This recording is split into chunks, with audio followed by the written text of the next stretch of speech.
ты хотела бы в своей жизни когда-нибудь попробовать наркотики? Да, мы об этом разговаривали даже с моими подружками. Но мы хотим один раз попробовать, чтобы понять, что это такое. Наркотики — это зло, но все равно я хочу попробовать и узнать, что это такое. Меня зовут Оля, мне 17 лет, и я хочу попробовать наркотики. Меня зовут Юра, мне 36 лет, и я бывший наркоман. Я попробую объяснить Оле, почему не стоит употреблять наркотики. Бро, смешно. Конституцию. Давай проголосуем на семейном совете. Капец, жалко Гномыча. Ну а что не сделаешь ради очереди в садик? Че, можешь кофе? Да не, я кофе не люблю, он же невкусный. В смысле кофе невкусный?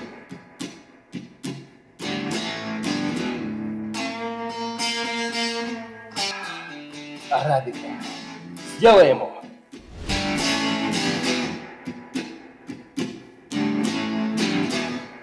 Мой пацан. Клевый кофе. А ты что вообще тут делаешь? Так я фотограф. Фото на документы нужно вам? Кофе и фото на 203. Могут доставить кофе в любую точку мира. Или не могут? Ну, там смотря как договоритесь. Всем привет, меня зовут Оля, мне 17 лет, и я хочу попробовать наркотики. Привет всем, меня зовут Юра, мне 36 лет, и я бывший наркоман. Я попробую объяснить Оле, почему не стоит употреблять наркотики. Вы сказали, что вы бывший наркоман, да? Сколько уже времени прошло с того момента, как вы последний раз принимали наркотики? 675 дней. Вы прямо считаете по дням? Нет, у меня есть программа, которая считает мои дни. Программка на телефоне. Что вот вы конкретно принимали? Мой стаж употребления более 20 лет, и за это время я перепробовал практически все. 20 лет? Это большой стаж. С какого возраста вы начали принимать? Ну, вообще, первый мой опыт был в 11 лет, а активно употреблять наркотики я начал с 14. В 11 лет? А как это случилось? Я был маленьким ребенком, которому большие дяди, взрослые, дали попробовать вещество. Кошмарно. Да, было ужасно. Почему вы продолжили принимать в 14? 14 лет – это, знаешь, такой возраст, когда хочется какого-то протеста, что ли, внутреннего. Знакомо тебе, нет, я не знаю. Ну, когда вот делаешь все наоборот, не так, как все. У тебя такое ощущение, что ты какой-то особенный. И вот тебе хочется чего-то особенного, не того, чего нет у других людей. Понимаешь? Да, выделиться как-то. Да, как-то выделиться. А почему вот именно через наркотики? Почему не через наркотики? Ну, потому что, скорее всего, это субкультура такая была в те года. Фильмы, поколения во дворах. Там наркомания была, как бы процветала, можно так сказать. О, то есть среди ваших знакомых, близких тоже многие принимали, да? Да, очень много людей. Собственно, если бы вокруг не было наркоманов, то я бы и не попробовал никогда. Просто мне негде было бы их взять. Я бы не знал, где их находить. А где вы брали это? У своих близких? Сейчас нет таких людей. Это надо было раньше знать специального человека, добираться до него, покупать у него. Сейчас все проще. А в 14 лет откуда вы брали деньги на наркотики? 14 лет цены были не такие уж, как сейчас. Какие-то ваши деньги, которые вам давали родители? Ну да, родители давали. Всяческим образом просто выманиваешь, у них обманываешь. Там, на день рождения однокласснику или однокласснице: мама, дай мне денег, дай на карманные расходы.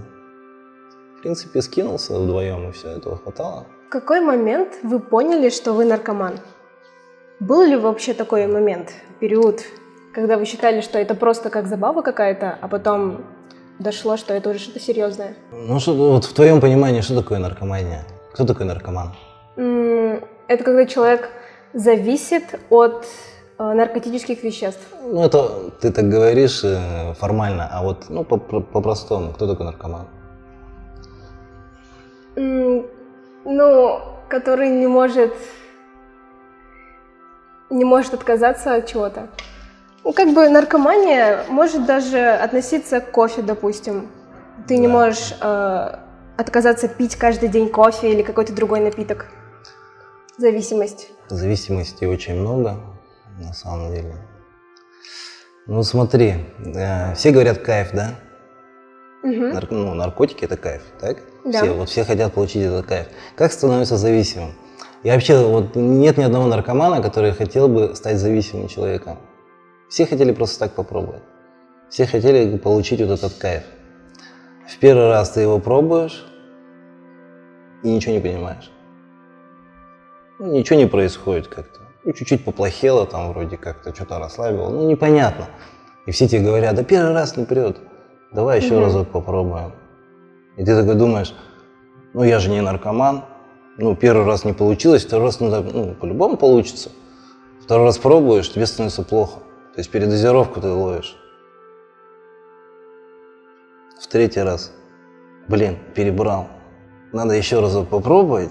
Ну, я же не наркоман, у меня же нет ломок, да, у меня такой какой-то там тяги, я не готов все продать ради... Я просто в третий раз попробую, потому что первые 2 раза были неудачные. Мгм. В третий раз пробуешь, и опять ничего. И вот я так 20 лет проупотреблял, а кайфа так и не увидел. А зачем тогда вы? Вы все ждали, когда получите кайф? Ну, со временем это превращается в потребность, ну, уже на биологическом уровне. Люди получают удовольствие, знаешь, от чего? От чего? Ну, вообще человек от чего удовольствие получает? От счастья? Ну вот, допустим, ты общаешься в телефоне, да, в какой-то соцсети. Что тебе счастье доставляет? Ну, какая-то приятная беседа там с кем-то, да, с подружкой, может быть. Вот что именно, телефон? Люди, Люди? с которыми я общаюсь в соцсети. И как вот это происходит, ты не знаешь? То есть, подождите, я не очень поняла, к чему вы клоните. Ну вот, когда ты скушаешь, допустим, что-то такое, что ты очень любишь, вот, от чего ты получаешь удовольствие, да, от какой-то еды? От чего оно происходит, ты не знаешь? От вкуса? Вот, в общем, человеческий организм вырабатывает естественные наркотики. Гормоны? Гормоны счастья. Слышала, да, про такое? Да. Вот. Когда ты, допустим, ну, занимаешься спортом, да, пробежкой, у тебя там адреналин выделяется, дофамин, да, ты получаешь удовольствие, все хорошо. Ну вот скушал что-то вкусное, да, тоже получил удовольствие из-за того, что гормоны счастья выделились, да, из нейромедиаторы вырабатывают эти гормоны счастья, и они попадают в мозг. От этого человек получает удовольствие. Наркотики стимулируют эти нейромедиаторы таким образом, что они делают мощнейший выброс вот этих гормонов удовольствия в мозг. Ты кайфа как такового не ощущаешь, но твой мозг получил порцию, огромную порцию вот этих молекул, такую порцию, которую никогда в жизни больше не получит ни от чего. Поэтому он стремится еще раз получить это, да? Да, мозг запомнил, вот мозг, он контролирует наше тело, и он распределяет энергию, ну, затрату энергии, чтобы тело меньше уставало. И вот его задача совершить как можно меньше действий и получить как можно больше удовольствия. А как это сделать? С помощью наркотиков. Спорт — это слишком долго, это надо пробежать несколько километров, да, чтобы у тебя адреналин выбросился, ну, поступило там определенное количество. А тут ты употребил наркотики, тебе бегать не надо. И вот эта подмена здоровых наркотиков на синтетические, да, вот эти искусственные удовольствия, это обман, это иллюзия, которая заставляет человека деградировать. То есть для получения каких-то удовольствий человеку нужно движение, какое-то развитие постоянное и так далее, да? А прибегая к искусственному получению удовольствия, человек всего это себя, ну зачем мне бегать, зачем мне развиваться, да? Зачем мне это все? У меня есть наркотики, я ничего делать не буду. И вот с первого момента, когда попробовал наркотик, человек попадает в черно-белый мир. Вот. Когда вот обычно мир становится для него немного тусклым. Нет, это все, знаешь, это вот как, я тебе сейчас объясню, как это происходит. Вот у тебя есть любимые вещи, любимые люди? Да. Кто у тебя самый любимый человек? Родные. Ну, мама, наверное, да? Может быть.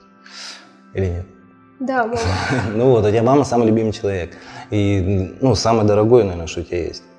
Так? Да. Вот, а представь себе, что после первого же употребления, особенно современных синтетических сильнодействующих наркотиков, твоя мама больше тебе никто. Вот так. Она больше тебе не любимый человек, она для тебя ничто по сравнению с тем количеством который твой мозг получил. Поглаживание, какие-то добрые слова в твой адрес, вся ее помощь, вся ее любовь к тебе с первого момента употребления наркотиков просто становится ничем по сравнению с этим. И вот представляешь, ты теряешь маму, ты теряешь всех своих близких. Они как бы есть в твоей жизни, да, ты с ними взаимодействуешь, но они уже не так важны для тебя. Для тебя самое важное становится получить вот это количество выброса в мозг вещества, гормонов счастья. Именно вот так происходит наркомания, именно вот так происходит зависимость. И она получается с первого раза, да, ты один раз попробовал, второй, третий, пятый, 20-й, ты ничего не понимаешь, что происходит, но ты идешь и пробуешь.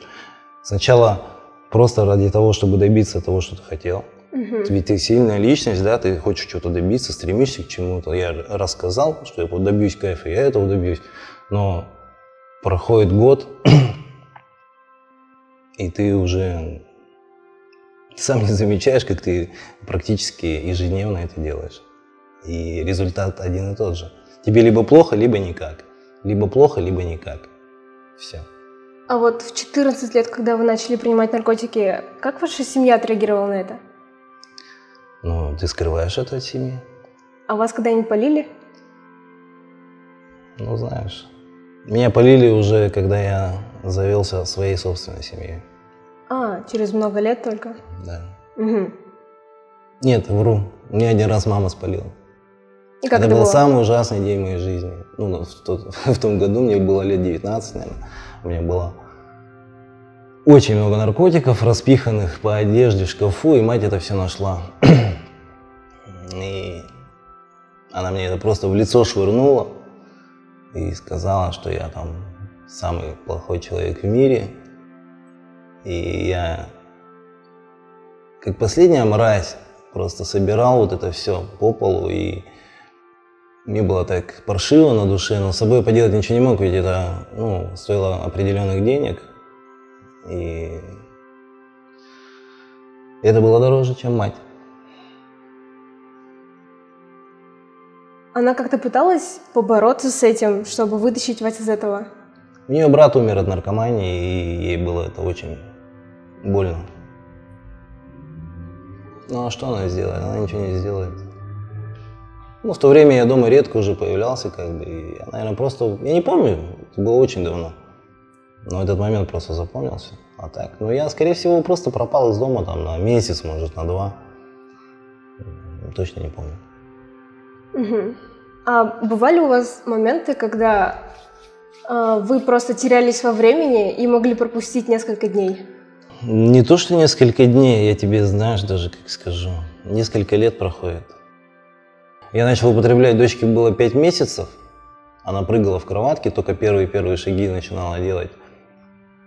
А когда я перестал употреблять, дочке было уже 5 лет. То есть это не несколько дней прошло незаметно, это прошло 4,5 года. И это время прошло для вас незаметно? Да. Ну как, оно как-то происходило, но я просто дочь не видел все эти годы. Я видел наркоманов, я видел то, как надо зарабатывать деньги, чтобы получать наркотики. То есть, ну, существуешь как зомби. Наркоман — это как зомби. Вот можно сравнить его конкретно с зомби. Внешне ты человек живой, а внутри ты мертвый. И ничего тебя не интересует, кроме очередной дозы для того, чтобы от ненависти к самому себе за то, что ты стал вот таким вот человеком, как-то забыться и забыть о проблемах. По здоровью очень сильно бьет. Ну, смотря как ты их употребляешь. Если внутривенно, то ты разрушаешь организм за 2 года, допустим. Поэтому я их внутривенно не употреблял. Ну, видимо, поэтому я так более-менее сохранился. Но можно на меня посмотреть. Вот я посидел в 20 с чем-то лет. Зубы крошатся. А повлияло это на психологическое здоровье? Да, вот в основном это влияет на психическое здоровье человека. Психическое, эмоциональное. Это наркомания по-другому называется болезнью замороженных чувств. То есть человек перестает что-либо чувствовать, кроме тяги к наркотикам. Вы сказали, что у вас есть ребенок. У меня 3 детей. Даже дети. Да. Вы не боялись, что что-то может с ними случиться? Может, они могли родиться какими-нибудь нездоровыми? Ну, когда я говорю о том, что наркоман это зомби, это можно считать в прямом смысле этого слова. Ты ни о чем не думаешь, ты не живешь, ты просто существуешь. Оболочка твоя есть, ты вроде как-то и присутствуешь в их жизни, но ты не слышишь, о чем они говорят. Ты просто не реагируешь даже иногда. Вот человек с тобой разговаривает, сидит, и ты такой, чё? А там уже такая беседа прошла с тобой, минут 15-20. Ты такой, что-то я там пропустил, неважно. У меня другие мысли в голове. Так, сейчас ребята позвонят, и я поеду. Говорят, что у многих людей, которые принимают наркотики, есть ВИЧ. Это правда? Да. У вас ВИЧ? Я внутривенно не принимал наркотики. То есть это передается только внутривенно? Ну, конечно, это когда одной иглой, видимо, одна игла на всех, и кто-то там где-то в половых связях, может быть, беспорядочная это вообще беспорядочная жизнь наркомана, то есть ты где есть, там и упал, кто есть, с тем и секс у тебя там, да, с какой-то женщиной непонятной вообще, и кто она вообще, фиг его знает. Ну, животное, ты становишься просто как животное, вот, животные инстинкты у тебя есть, попить там, иногда поесть и наркотики, все. А вы сами продавали наркотики? Сам нет. Был у вас когда-нибудь передоз? Много раз. И как это вообще происходит? Что вы ощущали? Ну, ты ничего не ощущаешь просто. Ты просто теряешь сознание и все. Просто теряешь сознание? Просто теряешь сознание. Тело твое бегает. Иногда бывает так, что ты бегаешь, прыгаешь, орешь, кувыркаешься на полу, а ты в это время в отключке. То есть вы вообще ничего не чувствовали в это время? Да, многие блюют там на себя, мочатся там, не знаю, там. Короче говоря, лет 10 назад я понял, что пора с этим завязывать. Я пытался завязать каждый день, представляешь? Вот, все, последний раз. Ну там уже ничего нового нету. Ну там ничего нету. Вот кайфа этого нету. Ждешь, когда он кайф-то будет, а его все нет и нет. То тебе плохо, то тебя тошнит, то ты в отключке просто. Все. А кайфа-то нету. Ну все. С завтрашнего дня я не буду. Но настолько психика и мозг, вот организм привыкла ко всему этому. С утра ты просыпаешься, допустим, дома, жена рядом, да, дети. Все хорошо. Может быть, день ты так продержишься, отдохнешь там от всех этих своих злоключений. День-два продержишься дома, а потом тебя начинает все раздражать. Просто все начинает тебя до такой степени раздражать, бесить. И сейчас вот я просто работаю консультантом по химической зависимости, и я знаю, как это, что это за механизмы там работают. Вы помогаете другим людям бороться с наркоманией? Да, я работаю в реабилитационном центре в наркологии, консультантом по химической зависимости, социальным работником. Это круто. 2 года пытаюсь помочь людям. Я не один, у нас команда. Как вы сами побороли зависимость? Сам никак не поборешь. Но для этого необходима специальная помощь. А как ее получить? Как ее получить? В наркологии? В нашей городской наркологии. Угу. А как лечат вообще зависимость? Психологически. Наркомания лечится примерно год. Курс реабилитации от 6 до 9 месяцев для наркоманов. Но так получилось, что у меня настолько было огромное желание от всего этого избавиться, что через 2 месяца прохождения реабилитации я стал социальным работником. То есть продолжал выздоравливать, уже будучи работником. Я работал помогая другим, я помогал себе. То есть, рассказывая в подробностях другим людям, читая им лекции, я проецировал все это на себя и понимал, что со мной происходит. И вот это мне очень помогло. Я благодарен этим людям, которые меня вообще вытащили оттуда. И сейчас я стараюсь помогать другим людям. Наркомания, алкоголизм – это прогрессирующая болезнь. Вот, допустим, ты дошел до определенной стадии, допустим, видишь такие люди, напились и барагозят там. Вот. Или наркоман, который взял наркотики и все, он бросил работу, все что угодно бросает, и вот ему наркотик. Потом жалеет об этом, конечно, опять находит работу, но только деньги получил, опять все бросает, все. Это вот определенная стадия.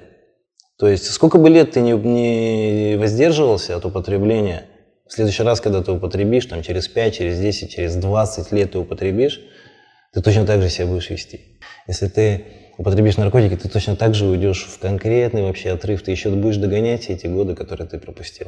Возможно ли такое, если ты, можно сказать, сильная личность, и от одного приема наркотиков, ничего не случится?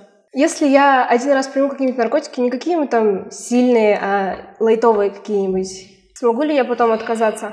Одним разом не закончится это употребление. Лайтовых наркотиков не бывает. Даже сигареты являются одним из сильнейших наркотиков, которые стоят в категории выше, чем алкоголь. Сигареты сложнее бросить, чем алкоголизм побороть. Вообще мы живем в таком обществе, да, где мы рождаемся, и особенно вот вы, молодое поколение, как бы, и везде наркотики, везде энергетики, по телевизору реклама, фильмы, там везде курят, там дорожки нюхают, там какие-то экстази, ЛСД принимают, на дискотеках колбасятся. Все это пропаганда наркотиков. Это специально навязывается для того, чтобы вы думали, вот как ты говоришь, а что, я разочек возьму, как бы нормально. Все же так делают, да? Вот. Это специально психологически рекламу делают именно таким образом, чтобы внушение происходило вообще конкретно. Дебилами проще управлять, я так скажу. Вот они те люди, которые предлагают тебе наркотики, да, или у которых ты сама попросишь их, они вот достаточно длительное время ищут кайф. Хотят его кайфануть, но у них не получается. И для того, чтобы себя оправдать, они тебе говорят, что да, это круто. Первый раз ничего, второй, третий, потом круто будет. Там ничего нет крутого. Там наоборот все только плохо. И они уже подсели, как бы, да, они сами этого еще не понимают.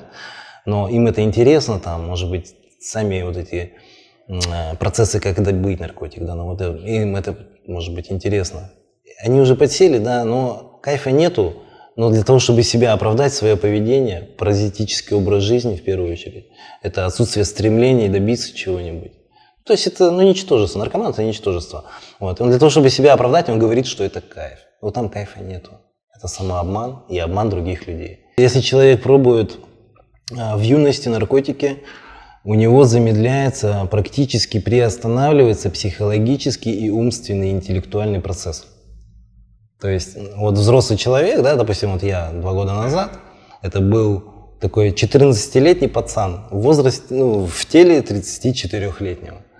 То есть мой мозг размышлял так же, как в 14 лет. Я там машины, девочки, наркотики. Я даже представления не имел о том, что нужно платить за квартиру. Оказывается, нужно было еще профессию получить за все это время, чего я не сделал. Блин, у меня жизнь вот так вот пролетела, как кошмарный сон.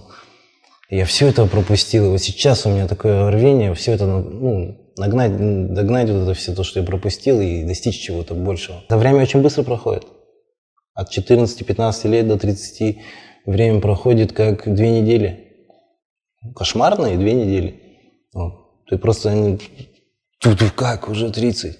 Ё-моё. Ничего не понял. Как так-то? Что делать? Да, наверное, надо употребить. Ничего же нету. Ни работы, ничего нету вообще. Ты как личность никто. Даже если ты ездишь на машине, там, у тебя есть жена, дети, ты как личность-то никто. Ты себя не развиваешь. Ты сам себе не интересен, потому что ты ничего в этой жизни не значишь. И не знаешь, кроме как наркотиков. Многие вот слабаки, вот именно слабые люди, они пробуют... Самый легкий путь – это наркотики. Стив Джобс, да, все, я побежал за ЛСД. А Стив Джобс же так делал, что? Но ты не Стив Джобс, и у тебя мозг абсолютно другой, и неизвестно, как на тебе это отразится. Он уже заранее распланировал, там у него была реабилитация 100%. Какие-то последствия он все равно решал. А если ты попробуешь, вот я же тебе говорю, вот ты маму разлюбишь, вот это точно. Ты мир перестанешь любить этот. Ты однажды заглянешь в тот потусторонний мир, да? В этом мире тебе уже будет скучно. Понимаешь? Здесь тебе делать будет нечего, и тебе будет хотеться еще раз туда прогуляться, еще раз прогуляться туда. Однажды я оказался в какой-то другой жизни. Другая жизнь. Я там иду такой солнечный такой, у меня там все так прекрасно, вообще лето. И я помню все, как я там вырос, родился, что у меня где-то там какая-то работа была, я такой счастливый там человек, у меня там какой-то этот статус там в обществе, что-то такое. И тут все это резко вот так вот прерывается, и я сижу в подъезде. Грязно, зима на улице наша 50-градусная.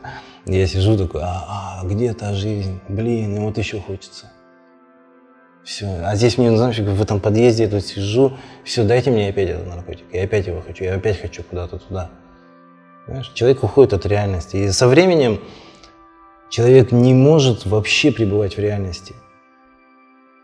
У тебя бывает такое, что ты вот хочешь долго поспать? Просто вот, знаешь, сон такой снится тебе, хороший, и ты так проснулась, блин, и ты глаза зажмуришь, такой, блин, опять бы этот сон приснился. Бывает такое? Ну вот то же самое с наркотиком. Но только он тебе уже никогда не приснится, приснится что-то другое, там, что-то страшное, что-то еще. И вот ты всю жизнь просто не существуешь, а вот пытаешься чего-то там увидеть, где-то, какую-то иллюзию. Какой-то обман. Это обман. Это все обман. Если был такой случай, вот у нас девочка, допустим, давно это было, Спайс, знаешь, что такое, да?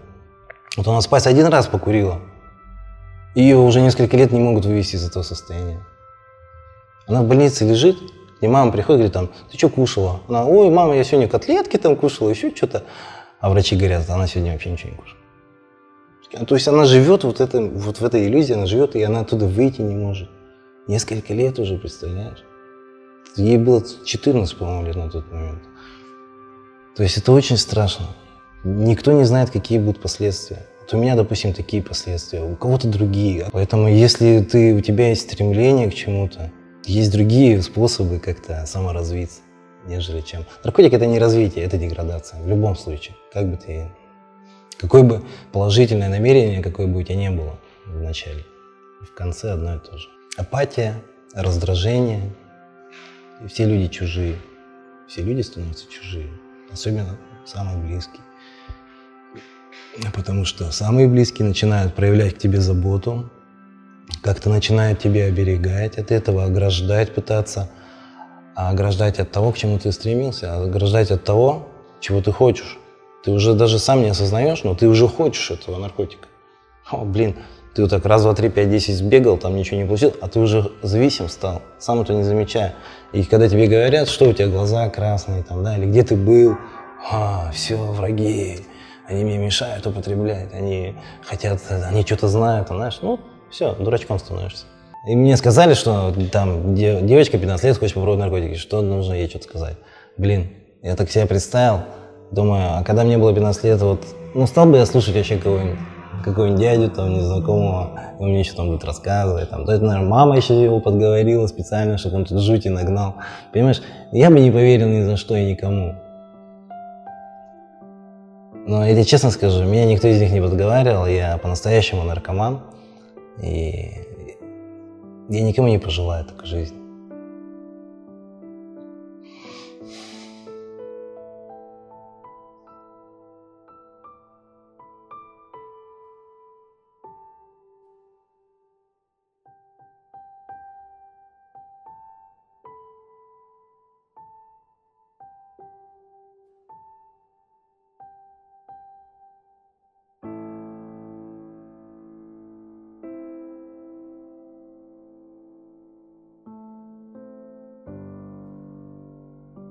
Нету.